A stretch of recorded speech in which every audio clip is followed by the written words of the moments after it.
देखण्याच्या तीन जाती, वेठी वार्ता अंत्यती. जैसा भाव तैसे फळ, स्वाती तोय एक जळ. पाहे सांगे आणि जेवी, अंतर महदंतर तेवी. तुका म्हणे हिरा, पारखिया मुढा गारा. संत तुकाराम महाराजांनी या अभंगातून काय सांगितलं तर आपण देवाला पाहण्याचे 3 प्रकार असतात.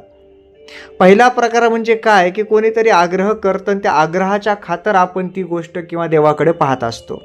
आपल्याला त्याचा आग्रह मोडा वाटत नाही म्हणून आपण त्या गोष्टी करतो. दुसरा प्रकार संत तुकाराम महाराज म्हणतात की देवाकडे पाहण्याचा म्हणजे इतरांनी सांगितलंय म्हणून त्याचं ऐकून आपल्याला काही मिळतंय का या भावनेनं त्या देवाकडे पाहणं. आणि तिसरा प्रकार देवाला पाहण्याचा कोणता तर स्वतःहून पाहणं. ह्या 3 प्रकारांमध्ये अत्यंत असा वेगळा फरक दिसतो आपल्याला, कारण तिन्ही प्रकाराचं जे माध्यम आहे पाहण्याचं हे वेगळं आहे. कोणी सांगितले म्हणून पाहणं, कोणाच्या आग्रहाखातर पाहणं, या 2 गोष्टी जशा भिन्न आहेत त्यापेक्षा अजून अशी भिन्न म्हणजे स्वतःहून पाहणं. खरंच आपल्याला काहीतरी वाटतं म्हणून पाहणं ही गोष्ट वेगळी. जसं स्वाती नक्षत्रामधलं जे पाणी पडतं, जर आपण गरम तव्यावर ते पाणी टाकलं तर त्याची वाफ होते, कमळावर टाकलं तर मोत्यासारखं बनून राहतं आणि शिंपल्यात पडलेलं दिसलं तर ते मोतीच दिसतं. याचाच अर्थ काय की जसा भाव तसं फळ आपल्याला मिळत असतं. जो भाव आपण ठेवताल देवाजवळ त्या भावाचंच फळ आपल्याला मिळत असतं. चांगले भाव ठेवले चांगलं फळ मिळेल, वाईट भाव ठेवले तर वाईट फळ मिळेल. परंतु परमेश्वर या सर्व गोष्टी पाहत असतो, आपलं अंतर्मन तो जाणत असतो. आपण जगाला फसवू शकतो परंतु स्वतःच्या अंतर्मनाला आणि त्या अंतर्मनाच्या भावनेतून त्या ईश्वराला देवाला आपण कदापिही फसवू शकत नाही.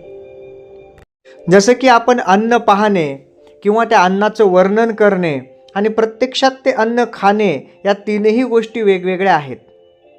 एखादी गोष्ट अन्नपदार्थाची समोर दाखवून जर ती अशा प्रकारे लागती म्हणणं आणि ती स्वतः खाऊन पाहणं यामध्ये फरक असतो.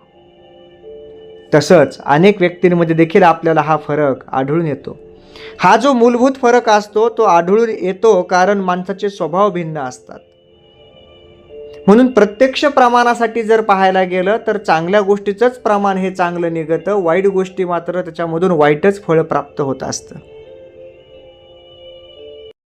शेवटी संत तुकाराम महाराज काय सांगतात तर हिऱ्याची पारख ही त्याला जाण असणाऱ्या लोकालाच होते, त्यालाच कळतं की हा हिरा आहे का नाही.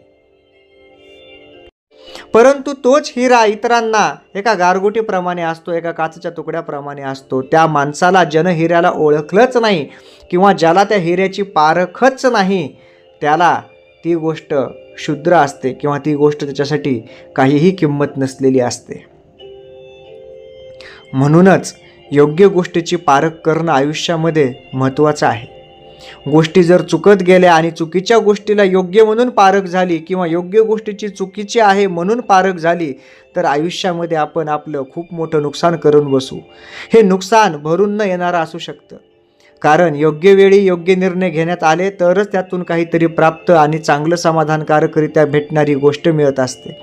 परंतु जर अयोग्यरित्या जर काही प्राप्त होत असेल तर त्यातून समाधान हे क्षणिक असतं आणि हे समाधान पूर्णपणे आपल्याला आयुष्यामध्ये सुख प्राप्त करून देऊ शकत नाही. क्षणिक सुखासाठी आपण ते गोष्टी करत असतो.